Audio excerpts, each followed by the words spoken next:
This is fresh. The Secret Menu Podcast.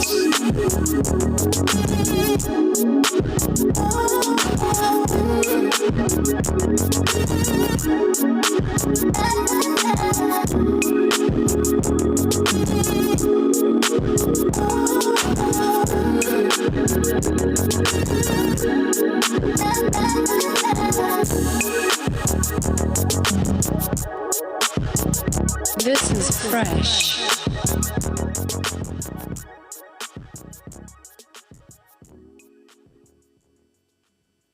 What it do, what it do, what it do. Welcome to TappedN. Damn, son. Wrong button, goddammit. TappedN, episode 3. You feel me? Back in this thing, man. Today I got a very special guest, a very diverse, a very creative artist. He's a creative. He's more than just a recording artist. His mind is very complex in a way. You know what I'm saying? I've seen him go from a rapper to a videographer to a filmmaker. You know what I'm saying? Done some things with him myself. And he's one of the artists that I really hold to a higher regard from our area, man. My guy Otis Reed. What's good, bro? What's good, bro? Thanks for having me on here. Man, appreciate you tapping in with me. From the gate, let's just go from the beginning. You are from Fresno, California, or were you born somewhere else? Yeah, I was born and raised Fresno. I've lived a couple other places, but yeah, born fucking community hospital, Fresno, California. Yeah. Okay. Yeah. You got brothers and sisters? Yeah. So from my mom, I got one brother, TA.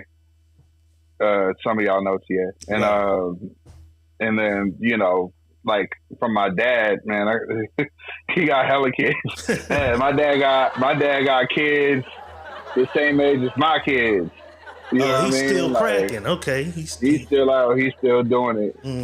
Nigga, I guess he got a second win. Nigga got buff, and then he always had game and shit though. He always been that nigga, but he got kids the same age as my kids. I'm like, damn, this nigga crazy, man. You know what I mean? TA the Handful is your brother, for those who didn't pick up on what he was saying. Another artist who's been doing this thing, you know what I'm saying, in the area. You're older? Yeah, I'm older. You're big, bro. How much older? Yeah, like 4.5 years. Okay. Yeah. TA, he was always tagging along with me for shit when we was growing up. You know what I'm saying? And yeah. Growing up, what was the dynamic growing up? You was with moms, or you was with moms and pops? I never was with pops. Okay. So I was with moms, and then till I was about 5, and then my pops came. I was supposed to live with him for like a summer, so I went out and was in the Bay. Oh shit! Did you disappear? You there? Yeah, I'm still here. I just put it on you. Oh shit! Oh, okay. I'm tripping. As you get deeper into your life, you know what I'm saying? Yeah. Yeah. My bad. Yeah. So when I was like 5, nigga, my mom sent me to the Bay for the summer to live with my dad. But she didn't know. I didn't know him up until that point, or not that I know. I wouldn't know. I don't remember. But around that's my first what record. age was that? 5, like the summer of kindergarten. I went out to East Palo Alto, and I was just living out there. And all of a sudden, I'm started realizing, like, yo, where's my mom? Right. You know what I mean? And then that nigga was for now from that side of the story. My mom telling me, oh, he had an album, so albums that was coming out because he make music, and that nigga was trying to keep me. He was trying to get custody of all his kids. He had hella kids at that point.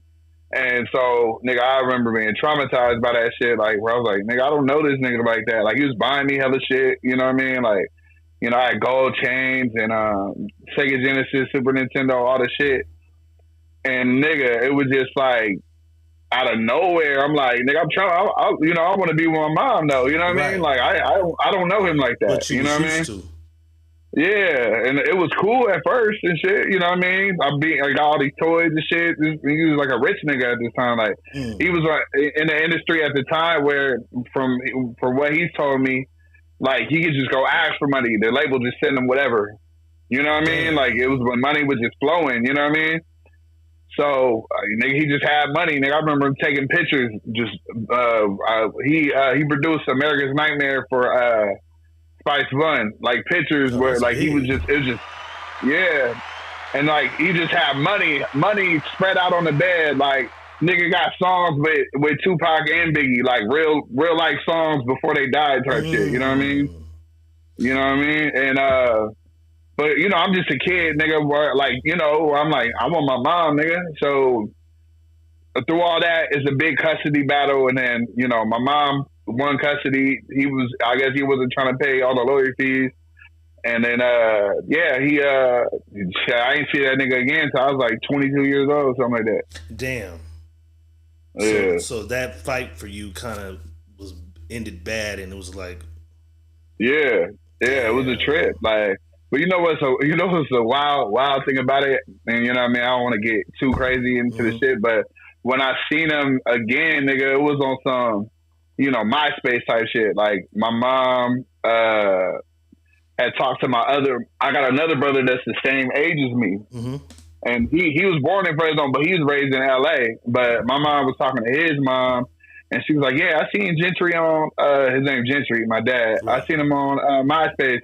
Sent my mom to MySpace page. I ended up hitting him up. And then on some crazy dummy mission shit, like Omar, my boy Omar Ora, he had some female he was like trying to link up with out there in the Bay. So I'm like, fuck it, I'm gonna just go with you. Cause nigga, I ain't no responsibilities, I ain't no kids or nothing. We go out there and we end up hitting him up and talking with that nigga till like 6 in the morning. Like just, you know what I mean? Like on some dummy mission shit though. Like nigga, I wasn't even supposed to see this nigga, you know what I mean? Damn. And then I seen that nigga again like 6 years later. It's been like that. We got that kind of relationship where I see him every and you know what I'm saying? He produced that, like America's Nightmare, you said, right? Spice One? Yeah. That's heralded as like one of the most classic Bay Area hip hop albums ever. You know what I'm saying? So hereditarily, you're from a bloodline that do this shit. Did you ever let him hear your shit, see your music, or has he had a chance to pick what you do? So when we went out there, I went by the name of Bravo, and I was in my group at the time, Section 8. Before we was like doing the Grizzly City shit, it was Section 8, this rap group. And when I let him hear my shit, he was like, man, you dope and shit. He was like, but he told me like, yeah, but don't do music. Don't be trying to do that shit. You know what I mean? Like he discouraged me. Damn. Yeah, and the crazy thing is like, all right, so Fashion, he was popping like at that time where it's like everybody knew Fast was going to do something, you know what I mean, at that time period. Right. He even heard of Fashion at the time because, you know, Fast was out there in the Bay doing shit and shit like that. Mm-hmm. He was like, bruh, like, yeah, he saw the trajectory, seen everything that, you know what I mean, like that could have happened with his son, with the people I was dealing with, and still was like, don't do it. Don't do it. And I was like, damn, like, this nigga telling me my shit cool, but he's trying to deter me. He ain't trying to tap you in with no industry links. He didn't want you fucking with this shit. He was like, nah, don't fuck with it. And I almost look at it like, I can, you know, you could look at it in so many ways. There's a lot of people that tell me, like, maybe he was trying to protect you from stuff. You know, at the time, I was a little bitter about it, you know what I mean? But I look at it now, like, maybe he could have been thinking he was trying to protect me or whatever. You never know, you know? That's crazy, because I would have been like, nigga, call somebody up at Capitol Records, man. And nigga, at the time, the nigga was working with, he put out a project, because his name Blackjack, but he redid it. He was a duo with another nigga and named Track Lords. They had an album with Nigga, they had the Jack on their shit, E40, all kind of niggas on their shit. And I was like, man, nigga, like, get me out there. Right. Yeah, I mean, he was one of the first people, like the shit he was doing, like working with like people like Raven Justice, and you know what I mean. He was working with a lot of niggas. Where I was like, he was still cracking at the time. Yeah, he was. I wouldn't say cracking. He just still had his connect. He was still working. You know what I mean? At a time when you was coming up. You know what I'm saying? Yeah. Yeah. You know what I'm saying? The game will do you that way though. The game, it's kind of like. It's kind of like telling your kids don't get in the streets when I was in the street, because the music business is cutthroat and shady at a certain point. So I can't understand somebody saying, I don't want my kid to do this shit. You know what I'm saying? But now, at the time, though, like, I was 20 something, nigga, in my early 20s. So I'm like, at the time, I'm like, nigga, like, for real? You know what I mean? But I get it now. I can see how it can, you know. Yeah. You never know what people's intent are. You know what I'm saying? I'm kind of jumping ahead, but you're a father. As a father, how do you feel about your kids possibly doing music at some point? You know, my kids be showing interest in hella shit. Me and my ex-wife, like, we try to have them hone anything. Mm-hmm. It's anything that they show any kind of interest in. Skateboarding, the nigga want to ride a scooter, basketball, whatever you want to do. We'll try to get you connected with anybody that we know. You know what I mean? To try to do that, because we didn't have that. We were just running the streets trying to do what you know what I mean, what could work. And at the time, rap was what it was. Like, you know what I mean? Like, once I figured out basketball wasn't going to work in 8th grade, nigga, like, I was like, nigga, I started smoking weed and trying to rap. You know what I mean? Like, that was my whole thing. Like, I was like, all right, this ain't gonna work, nigga. Because you couldn't tell me before 8th grade, nigga, I wasn't gonna be a professional basketball player. You know what I mean? Before the 8th grade, so that's a good place to go from. So your thing for the music kind of came going into high school. Yeah, well, so I had man, bro, it's crazy. So I don't know if you know him. This dude named Mackie, but I think his right name was Liquid from Schoolyard, Trendsetters. Mm-hmm. He was related to me through marriage.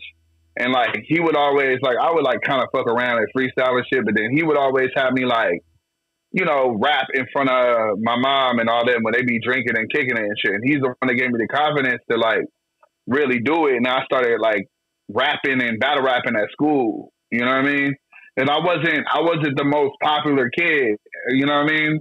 So when I started rapping, though, that's when shit started changing. You know what I mean? It was like, okay, this nigga got bars, like, and then that's where it went from there. Where it was like, okay, and then when I really started, I started being like a leader, because, like, it wasn't a lot of people that was rapping like how I was rapping. So, like, people just wanted to be around this shit, and motherfuckers wanted to rap too. So, like, I started being like a leader where I was at Fresno High, and niggas was like, I had, like, rap beef with a rap group there type shit. And then, like, randomly we go to a family reunion, and my grandma, like, your cousin Sam, his name's Santiago, but we used to call him Sam. Mm-hmm.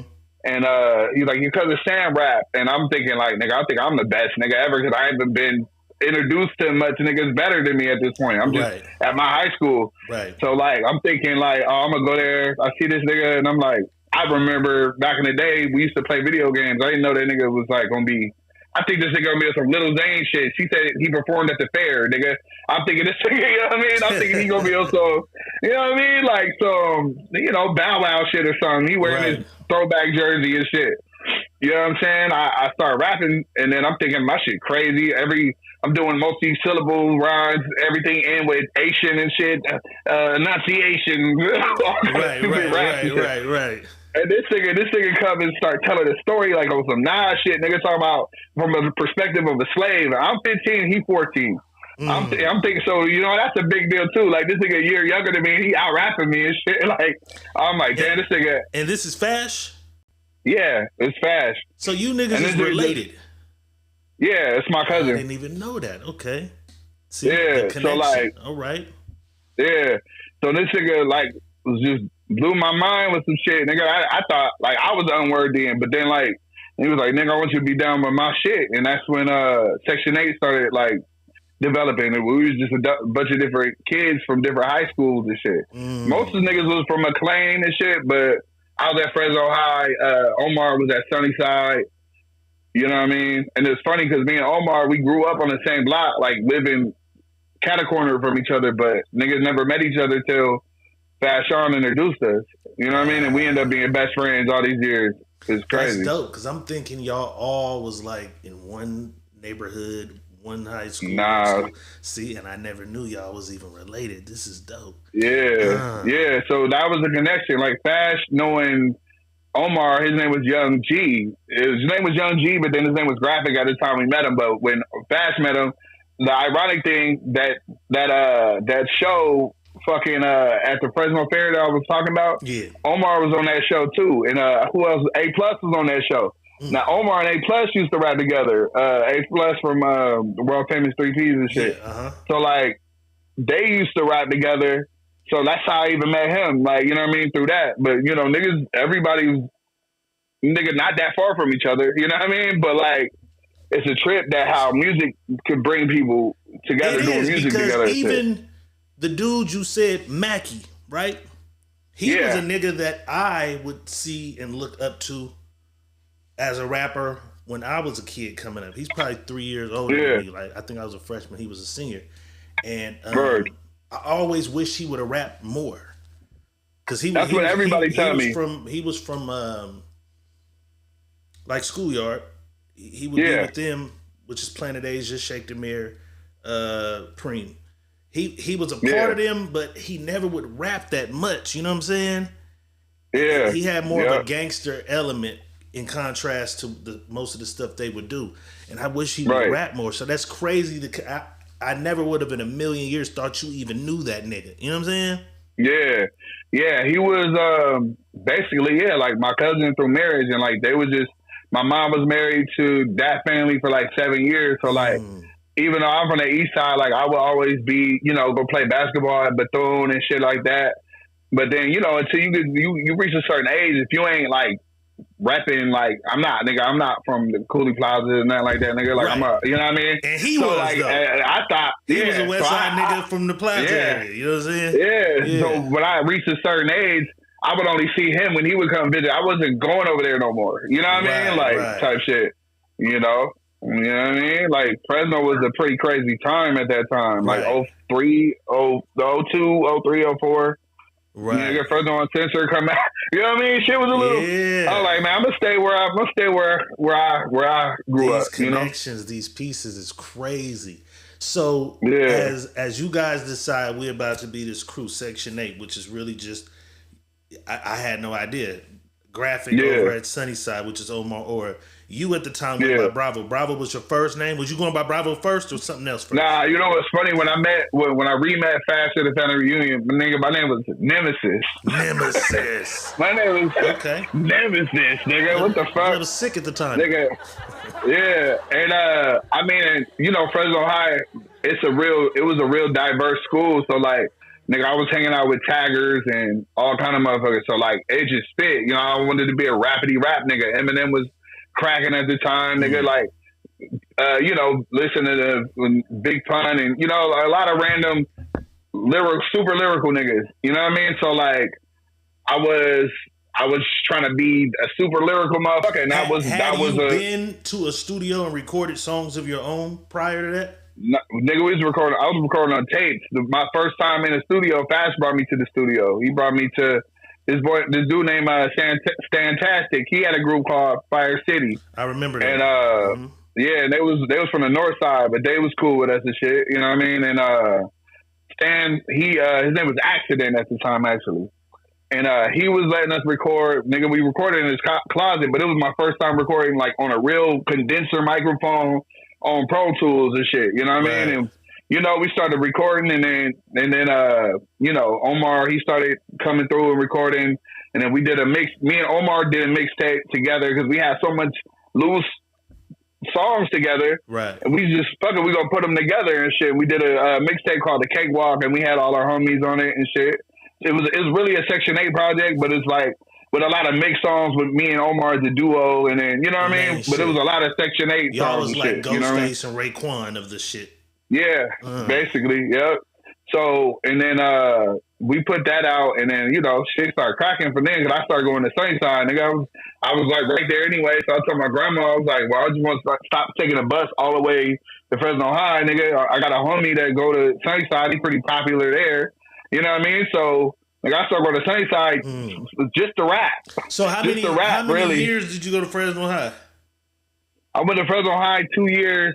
That started slacking once I started really doing music. So nigga, I started going to continuations and shit like that. But then Sunnyside was the last like official high school I went to. Then I fucked up there too. Right. You know what I mean? And then I ended up graduating from Carter G. Woodson though. After I dropped out, nigga, so much stories within this shit is crazy. But yeah, sick. So you guys began to do these records. You and Graphic got some duo shit. You got some solo shit. He got some solo shit. Y'all putting together Fashion, doing some shit. Was there ever because the official group album came later, huh? Yeah, like, so the first official, like, we only did one official album, and that shit was way later, nigga, like 11 years later, like 2015. But we just did a lot of mixtapes. We was known, like, because there wasn't a lot of people that was able to even record. You know what I mean? People wasn't recording at that point, right? Like, when we were in high school, other than, like, niggas that was already on, like, nigga, we would hear about your shit, and niggas that was really doing shit, and then Bedrock Recordings, a couple niggas had little deals and shit. Mm-hmm. But like for most part, nigga, only people we heard outside of us recording was like Jay Weez, he go by Josh right now. Mm-hmm. Mike the Most Confident, 730 them niggas. JJ, Westside JJ, his name was like JJ the Prophet. And it was funny because, like, first time I even heard of him, Omar was dissing him on a song. That's crazy. Like, we used to always used to be in the group with the boy Dre. Yeah, yep. They had a group. Okay. Yep. Cassius Dre, yep. Cassius Dre, yeah. So at that point though, nigga, like it was like, nigga, it was like on some what the industry, nigga. It was like we was just trying to emulate everything that we saw in the industry.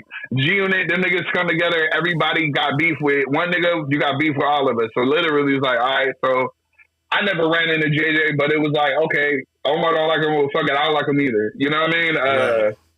You know what I mean? It was just stupid rap shit. Niggas would get in a fights at school over rap shit, stupid shit. You know what I mean? Like.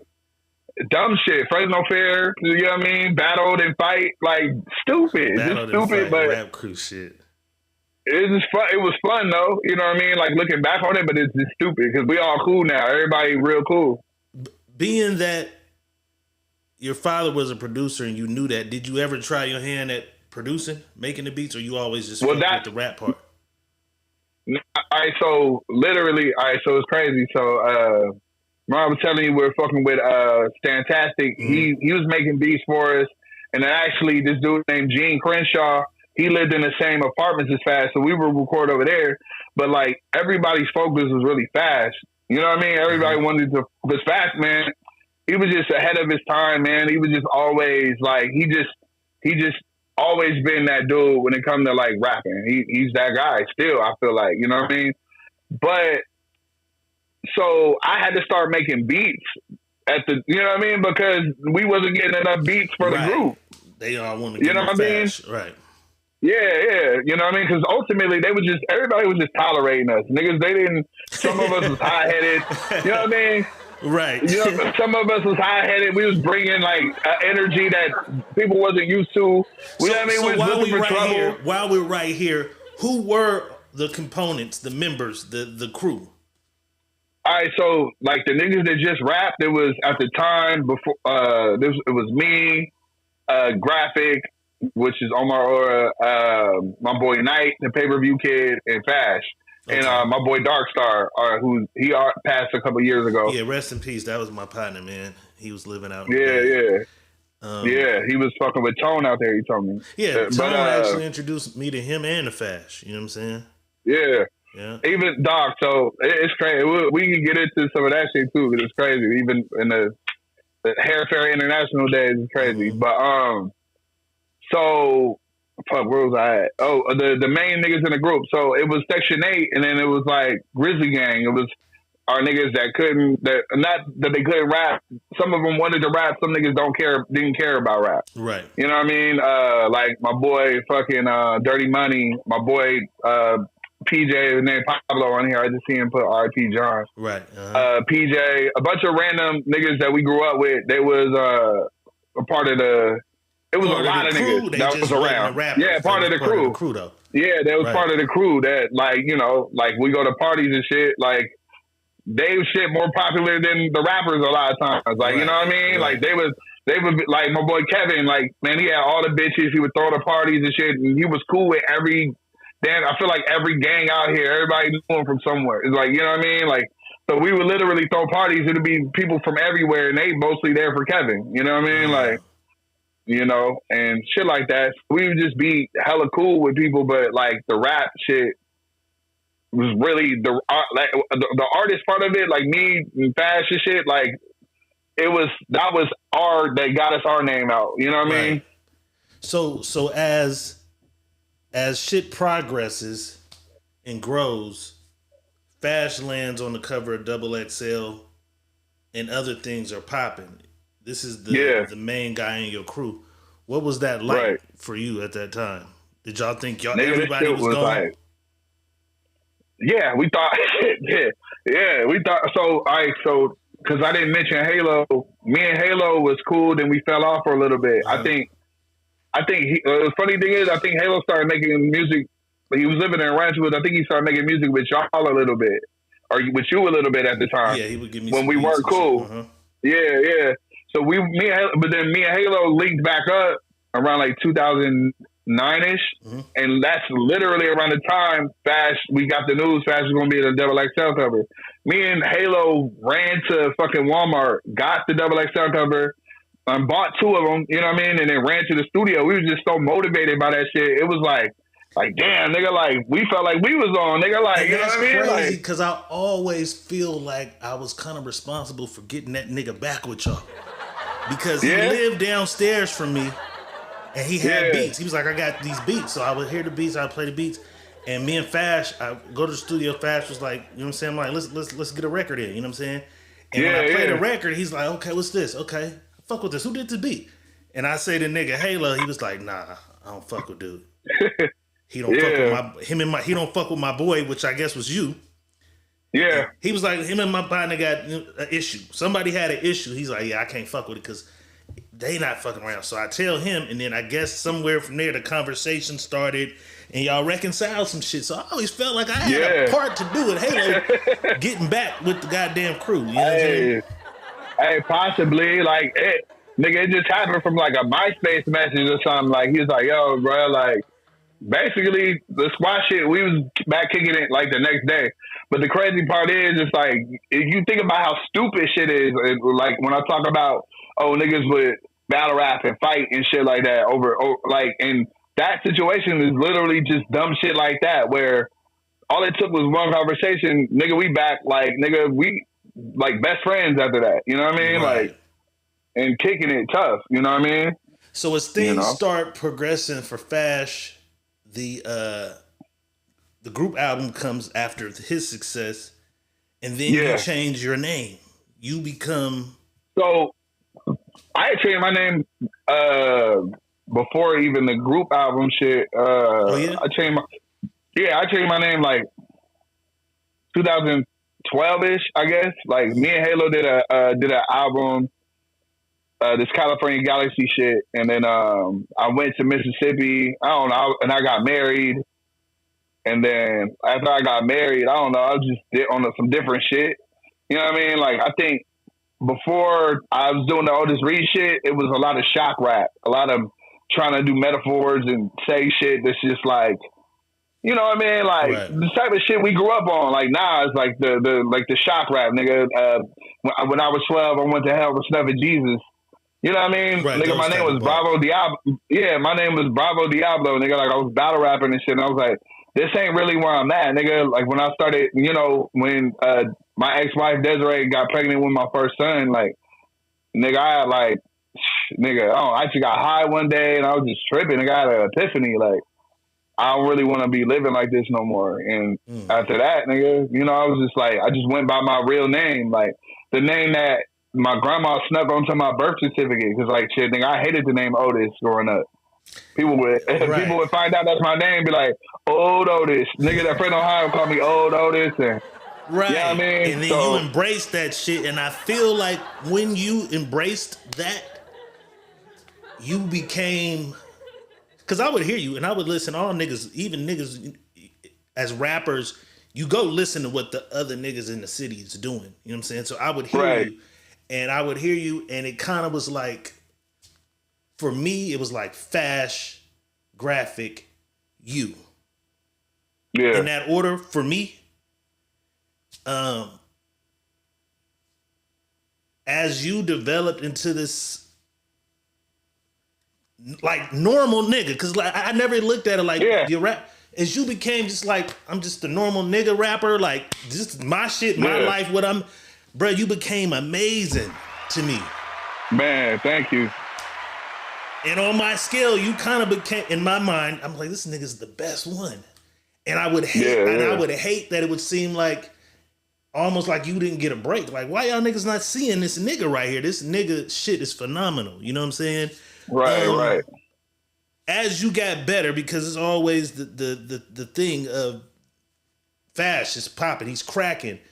Was it almost like you couldn't get a break? Like, wait a minute, why y'all not like?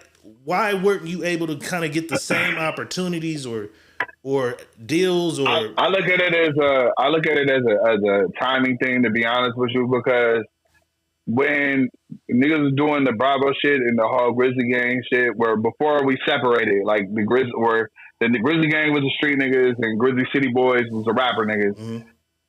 Before the separation and everything, nigga, I just wanted to be a soldier and I wanted to just get on, nigga, no matter which way. I didn't have any understanding of what I needed to do as a rapper or anything. I just wanted to be on, nigga. Like, you know what I mean? Like, I wanted to fuck the bitches. I wanted to, my mind wasn't, I didn't have any sense of who I was really. I thought I did, you know what I mean? I thought, I'm just a dope rapper, nigga. I battle rap niggas, nobody can see me. You know what I mean? Like, you know what I mean? So, and I didn't care if I lived or died at one point. Like, you know what I mean? But once I got a sense of who I was as a person, I think that's what changed how I rapped and how I view life. You know what I mean? Because I always felt like I'm like, this nigga, he's out of here. Because I felt like the other things were in place.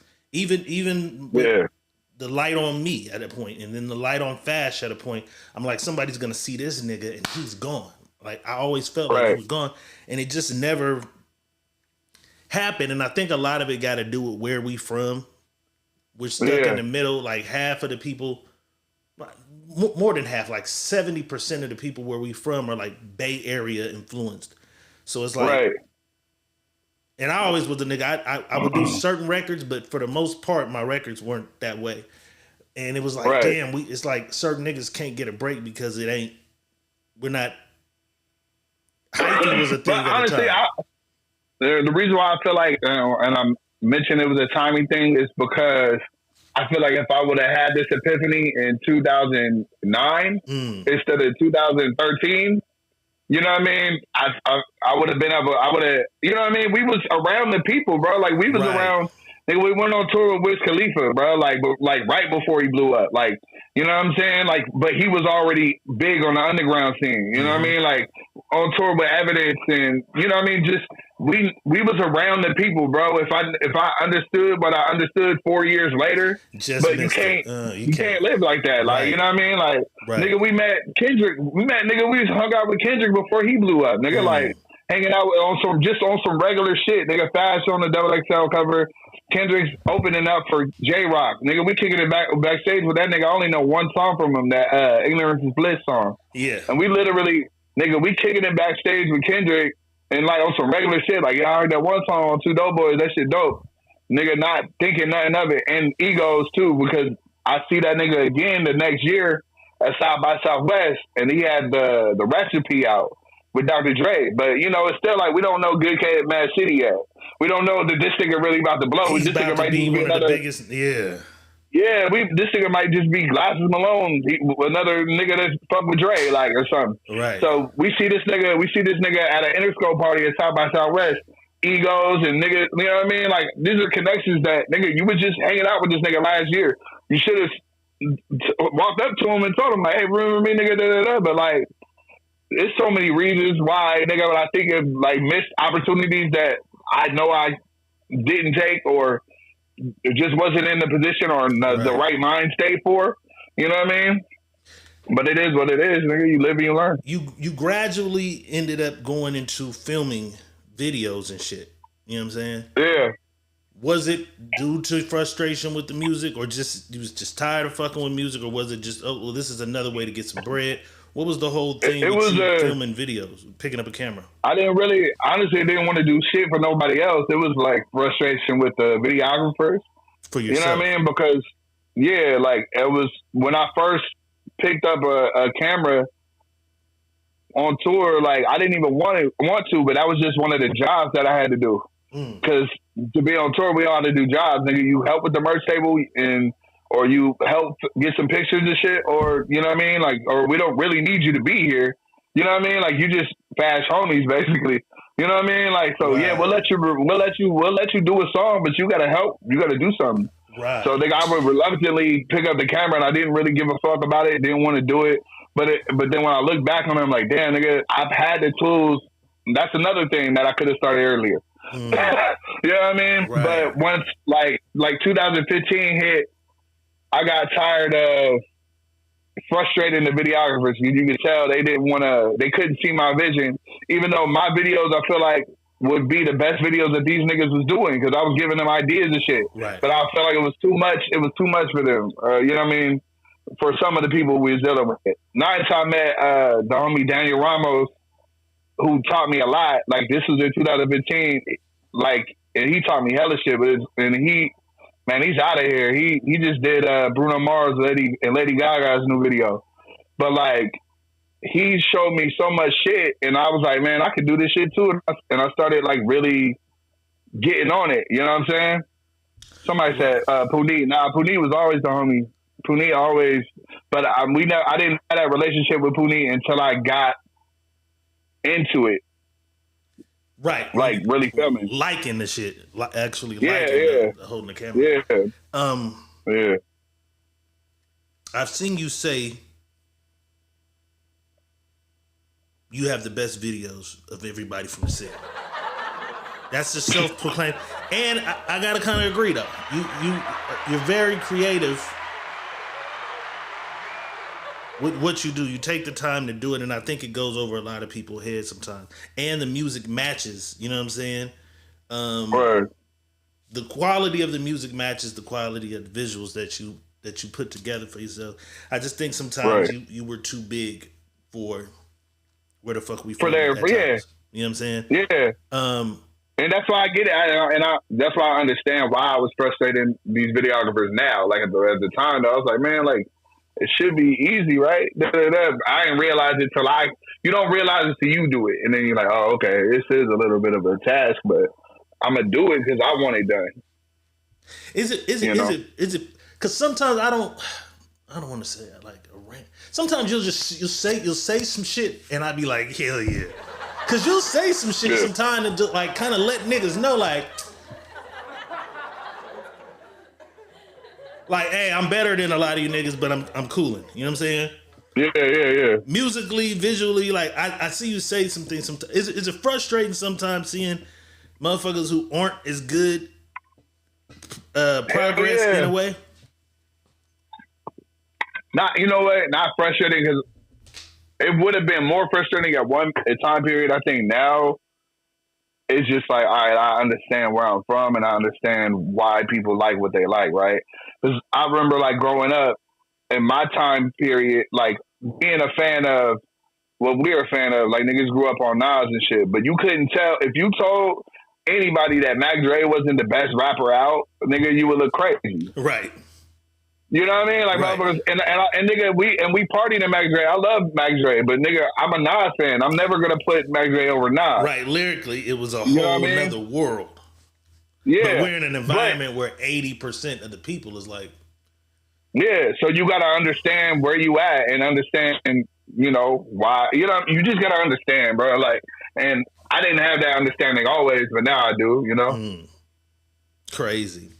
So there's this. Let's get to something that's big that occurred, man. I put out a film a year ago. I tapped in with you to do it. Here we are. Fast forward a year later, you have a film of your own. It's out now. Amazon Prime, Tubi, Grizzly City Boy. You know what I'm saying? Yeah, yeah. It's out. Yo, before we get into that, dog, I just want to thank you for even, nigga. I didn't even think about shooting a whole fucking movie until you hit me up to do Trap House. You know what I mean? Like that was like, it wasn't even.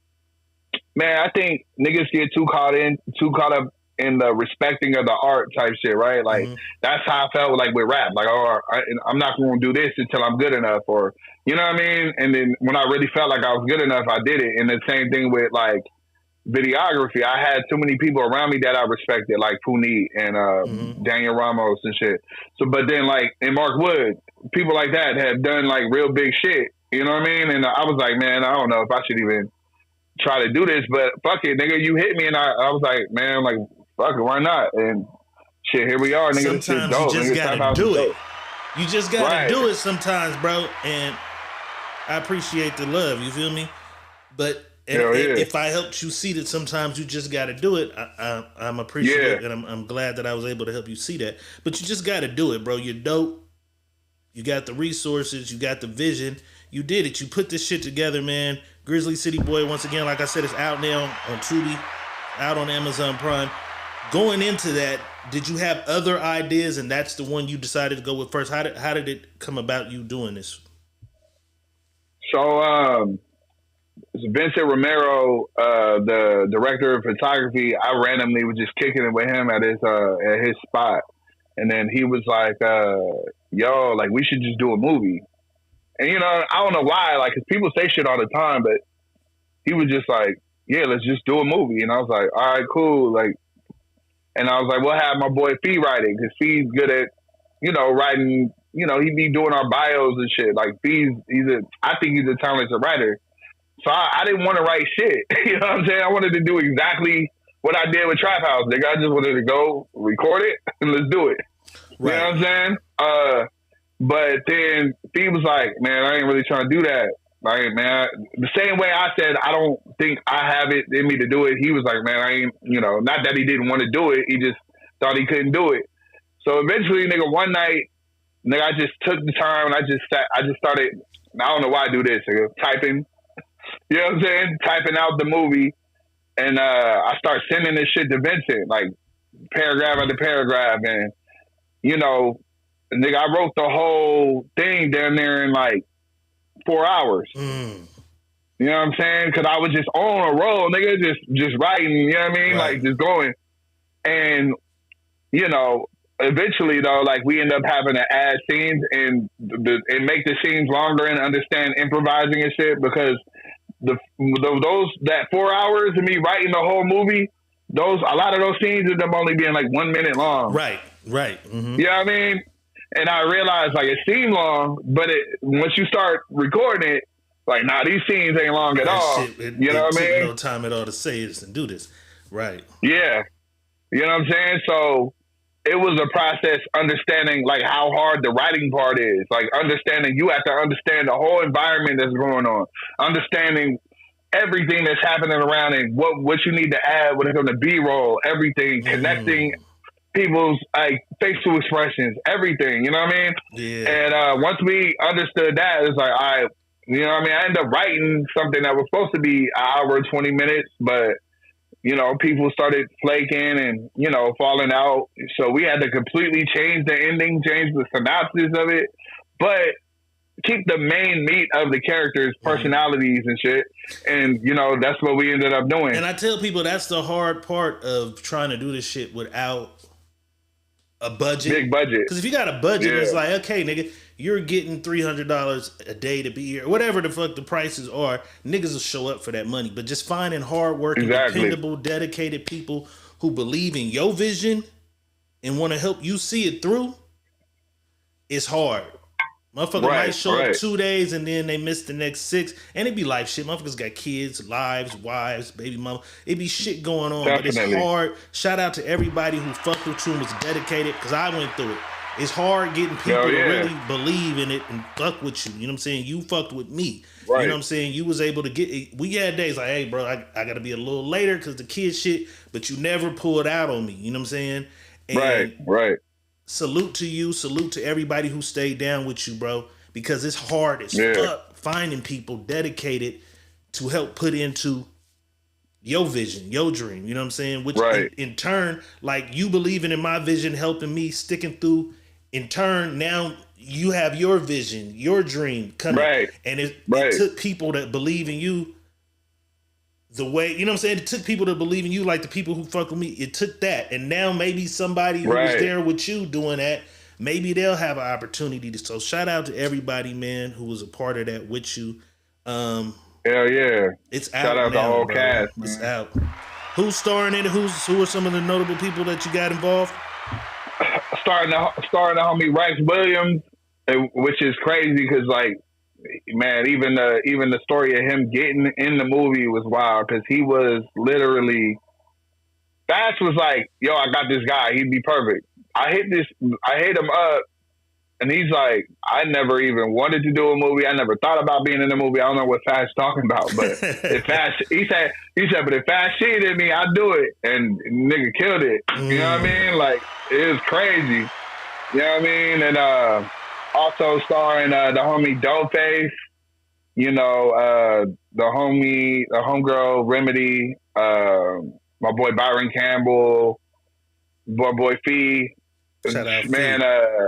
Tiffany Brito. She was actually also in Trap House. Yes, sir. Mm-hmm. You know what I'm saying? And man, you know, anybody. It's so many random people in it too. It's dope. I'm glad that for everybody that came through, man. I'm happy that they, you know, at least we were able to get the 45-minute mark, which was the mark that makes it a full length movie. Mm-hmm. You know what I mean?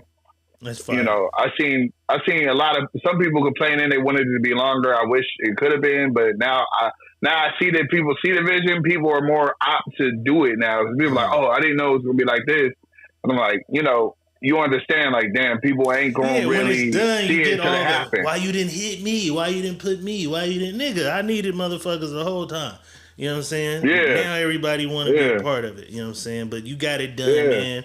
Grizzly City Boy out now on Tubi, on Amazon Prime. What's next? You got things coming. Any more music from you? Do you still work on your music thing, or are you done with the music? You going full? I got a couple of songs in tuck, but to be real, like, it was crazy because I was kind of like down on it, bro, for a little bit. But now lately, I've been like, man, I might put these songs out or do this. I'm actually on Shake the Mayor's new song, I Test, and then it's a song my boy Fee's putting out that I'm on in the next month or two. So, I mean, I'm like, it looked like I'm still making music, but shit, a lot of this shit, old shit. But I think I might start doing it again, man. Okay. I really was over it for a little bit though after my last project last year. You know what I mean? I was like, man, I ain't really fucking with it. Film. It don't pay me. It don't pay. It don't be pay like that, bro. I be the same way. I'll have days where it's like I vibe. I get two or three. I got like half an album in the cut. You know what I'm saying? But sometimes it's just like putting all my money and my energy and my time into this shit, and it's like, because it's like, because when you do the exactly, when you do film, it's like you actually get paid to do this. Right. You know what I mean? Like, that's the crazy part. It's like I'm actually putting my creative energy towards something that pays me. Right.